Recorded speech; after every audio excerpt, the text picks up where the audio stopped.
Man United weigh up managerial candidates as Ineos admission made over Erik Ten Hag decision. Ineos are continuing to weigh up the future of Manchester United manager Erik Ten Hag and have put no timescale on delivering a review into the 2023-24 season.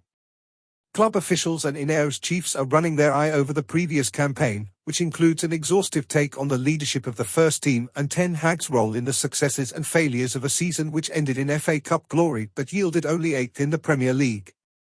Ten Hag remains on holiday and isn't involved in discussions with Ineos over the review.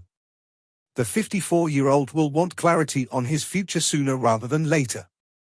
He has just a year remaining on his Old Trafford contract and talks over a new deal are likely if Ineos opt to stick with him.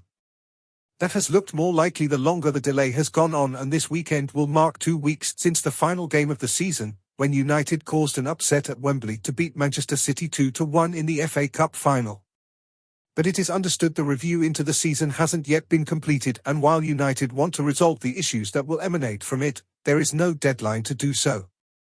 Ten Hag's hopes of survival were certainly boosted by the manner of the FA Cup final win, but if he is to survive, then the key decision-makers at the club want to make sure it is a considered decision, rather than one made on the high of a memorable day at Wembley. There is also a reluctance to dispense with Ten Hag's services without a clear plan to appoint a replacement. While a number of managers have been linked with the post, Ineos want to make sure that if they do decide to change, it is to make the right appointment rather than being forced into a union with a figure they are not convinced by.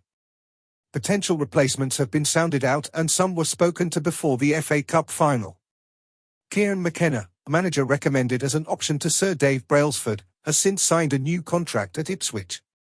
Ineos have always had Gareth Southgate towards the top of the list of potential replacements, and the England boss is still highly thought of by key figures at the club, including incoming sporting director Dan Ashworth and Brailsford. For now, he remains out of reach as he prepares for Euro 2024.